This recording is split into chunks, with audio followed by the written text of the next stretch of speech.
What's up everyone, welcome to this video. In this video I will show you how to fix the randomly shuts off issue on your Redmi 13. So to fix this issue, first of all open the security app.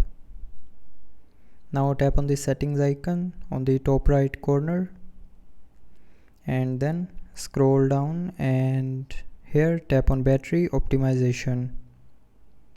Now here tap on schedule power on off option and here you will see a power off time button. So if this button is turned on, then your phone will be powered off on the set time.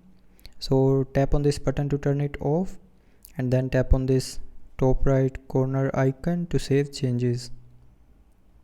And after that it will fix the randomly shuts off issue. But if you are still facing the issue, then open settings, tap on more connectivity options and then tap on reset Wi-Fi, mobile network and Bluetooth option.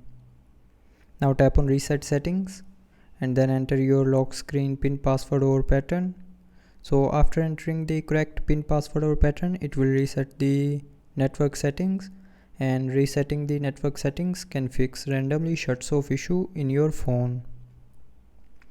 So that's how you can fix the randomly shuts off issue in Redmi 13. So I hope you liked the video. Thanks for watching.